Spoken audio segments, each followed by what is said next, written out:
Hello and welcome back to Supposedly Fun. My name is Greg. This is Guinness, my little buddy who wanted to stop in and say hello but is now apparently bored. He is looking out the window because my husband is out in the driveway working on some stuff outside, so I'm gonna let him go and explore. We have had truly bizarre weather this week. It was hot last week and I was in shorts and a t-shirt, and I'm back in a sweatshirt and jeans this week. There have been snow warnings. We've had to work to protect the garden that we just put in this year. It's just annoying. That's how my week has been going. It would be really nice if Mother Nature could just figure out if it's going to be winter forever or if we can head into spring or maybe even just move into summer. Anyway, I'm wearing a new shirt. It's a sweatshirt from Raven Bookstore, which is in Lawrence, Kansas. I have not actually been there, but my husband got this for me as an early birthday present. I love bookstore t-shirts, sweatshirts, hats, anything, mostly t-shirts. And I haven't been here, but it's a bookstore that's on my bucket list. I really want to visit. They are very active in the independent bookstore community and a big opponent of Amazon. The owner of the store, the current owner of the store at least, wrote this book called How to Resist Amazon and Why. Spoiler alert for my book haul for this month.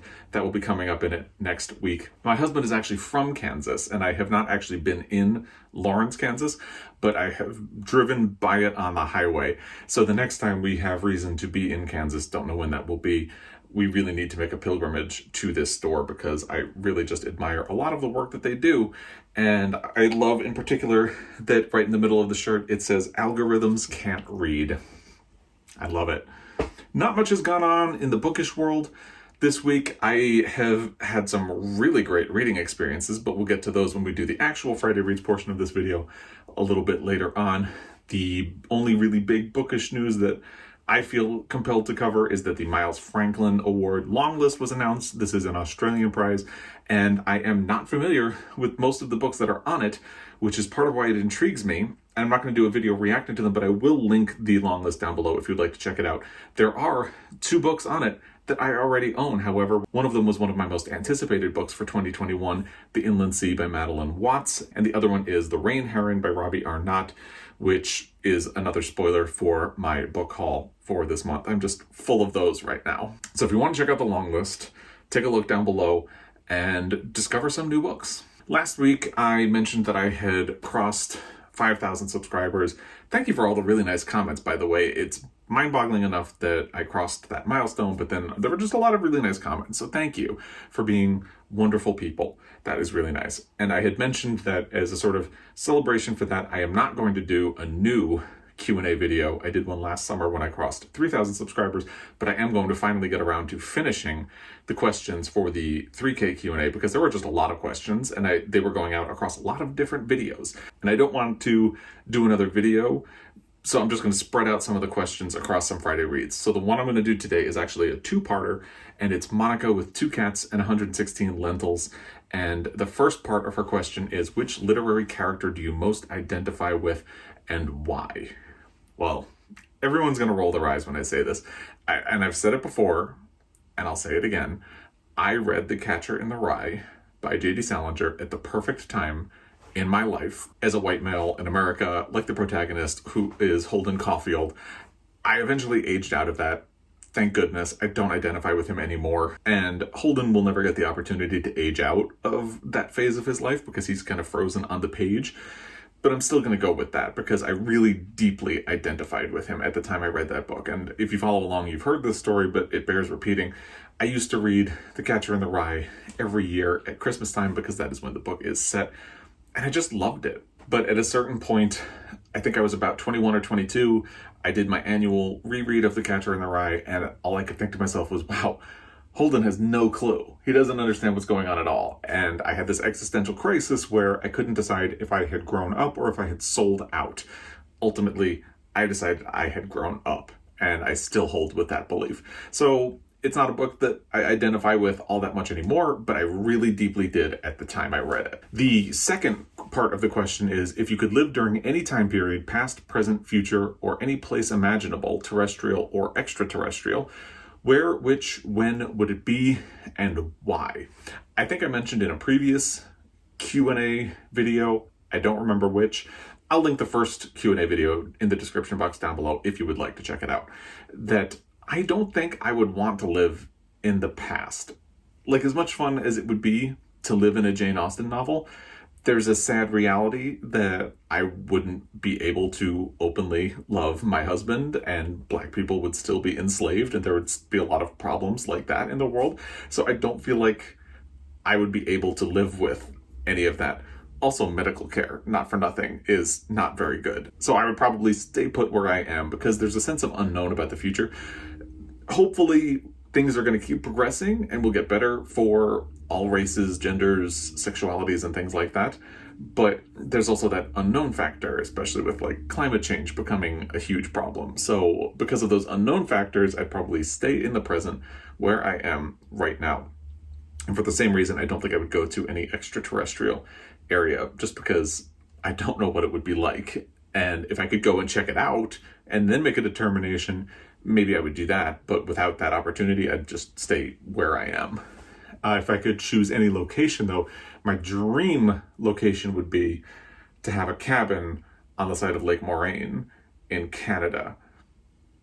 It's not a practical thing, which is why this is a dream scenario. My husband and I got married on Lake Moraine in Canada. I'll put a photo here if there's room. It's just a beautiful spot, probably my favorite spot on earth. There's a hotel there, so again, in this dream scenario, there would have to be a cabin, not necessarily a hotel, and it wouldn't really be a tourist destination, and you can't go there in winter because it's basically The Shining. They shut down the hotel because they don't plow the roads that get to it, so you would be completely snowed in, so that would have to be different as well. There'd have to be a town in reasonable driving distance that you could actually get to and not be snowed in. But that would be my dream location to live, were it possible. And like I said, there has not been a whole lot of other stuff going on in the bookish world this week. Work has been pretty busy. That's been keeping me going. I haven't really watched anything particularly interesting that I would want to talk to you about. So let's just move into the Friday Reads portion of this video. So I finished one book this week, and I'm really excited to talk to you about it. I had started it last week, so I kind of hinted at it a little bit. It's The Bad Muslim Discount by Syed M. Massoud. I really enjoyed this book a great deal. I just finished it this morning. I was listening to it on audio, but I have a physical copy of the book, so I'm holding it up right now. I'm on an emotional high with it right now, so I'm tempted to say that this is even my second favorite read of 2021 so far, behind only The Yield by Tara June Winch, replacing The Prophets by Robert Jones Jr. I'm going to have to, before I make any official proclamations, give this a couple of days to settle down and process and see where it actually lies. But right now, it's definitely in my number 2 slot. I enjoyed it that much. If you're unfamiliar with this book, there are 2 different narratives. The first one comes from Anwar, who is born in Karachi, Pakistan, but immigrates to San Francisco with his family in order to escape extremism when he is still young. He actually goes to high school in the United States, and his family actually does a pretty good job integrating into American society for the most part. This is not really a book about cultural displacement, but it is very much about immigration and religion and place and family and things like that. Anwar is this really indelible character. He is extremely observant, extremely intelligent. He is a very selfish person, and sometimes he needs to be a little bit prompted toward it, but he is also very empathetic and caring. And again, sometimes he needs little pokes in that direction, but once he gets there, he really gets there. He's also very sarcastic and funny. He's one of those people who is always joking, which can be infuriating when you know somebody like that, but it really works in the book, especially since a lot of characters cut him down a little bit, where he's just constantly joking, and their response to him helps measure it so that he doesn't just seem like a jester all the time. Anwar is also something of an outcast within his family. They do love him. He does communicate with them a lot, but he doesn't really fit in with them. He feels like he's constantly being judged and found lacking by them because he is a chronically bad Muslim, which gives you an idea where the title comes from. And this is particularly interesting because he is a very stark contrast to his brother, who is a very good Muslim and is always trying to do the right thing. He is really just very dedicated to doing the right thing, being a good person, and things like that. And one of the great things about the book is that it very much questions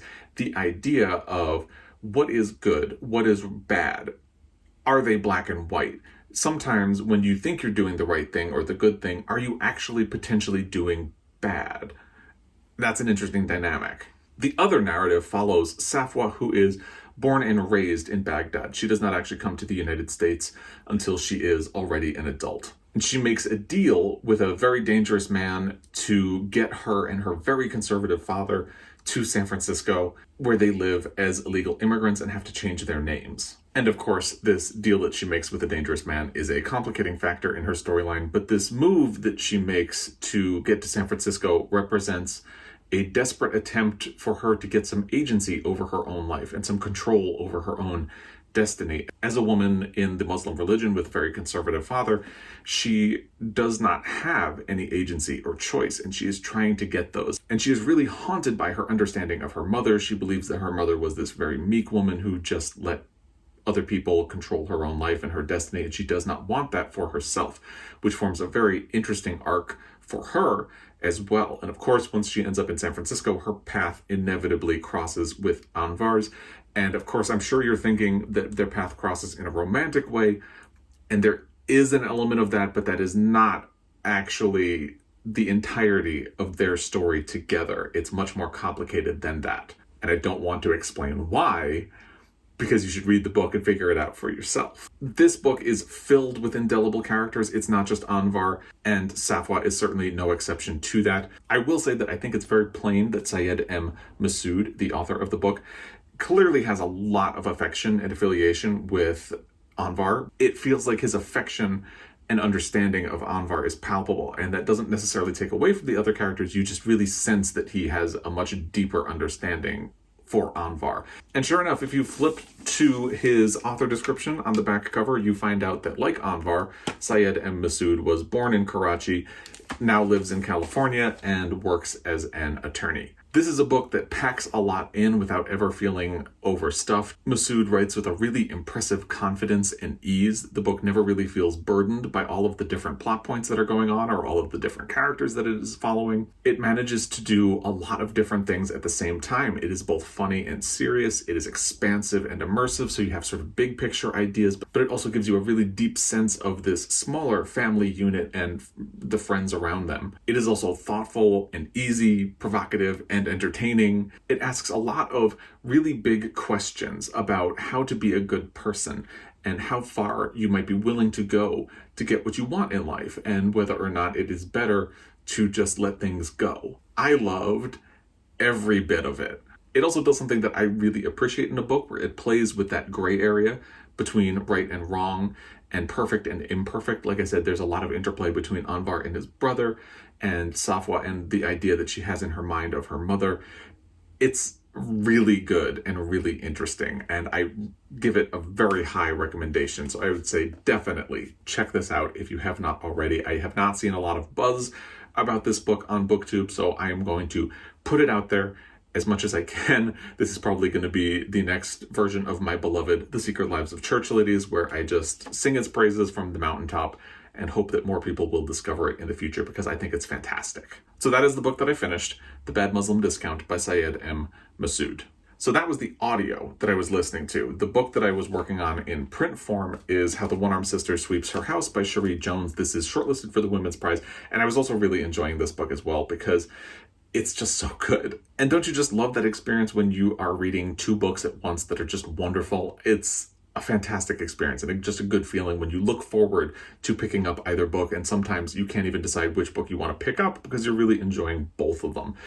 Now, I still have about 100 pages in this because I really put a push yesterday to finish The Bad Muslim Discount, and I'm very much looking forward to finishing this book. If you're not familiar, it is about a robbery that goes wrong in Barbados and all of the chaos that follows that. And there is a huge coincidence that happens during the burglary. I won't really go into what it is, but one thing that I really appreciate about Cherie Jones is that she basically acknowledges, like, isn't that a wild coincidence? Can you believe that would have happened?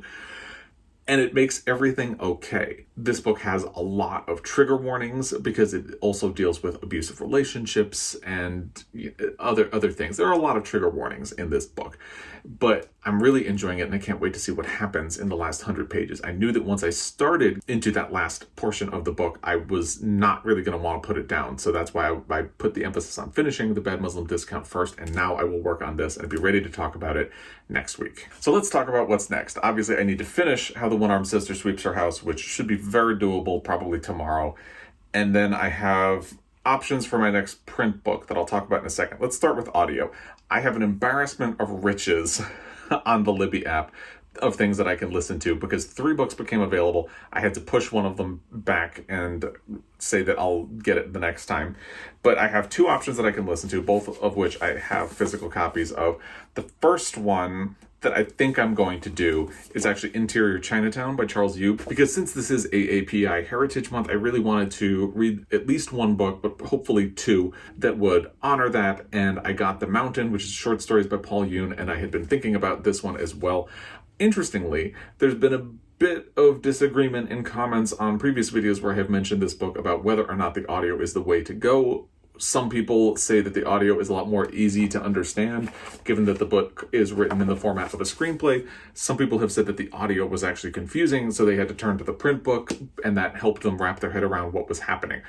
I'm going to give it a shot. The audio is only 4 hours long, so I'm going to try it and see what happens, and I'll report back and let you know. But since it's only 4 hours, I think that's what I'm going to do next, and that way I will definitely get it in during May, which is AAPI, Asian American and Pacific Islander Heritage Month. The other one that came available that I held on to is The Office of Historical Corrections by Danielle Evans. This is a short story collection, and I've been really wanting to read it, so I'm going to take advantage of having it available, and hopefully I will be done with it by the end of May, because I'm hoping that in June, all of my reading will be for LGBTQ books, and that includes audiobooks. So I want to make sure I finish both of these before the end of May.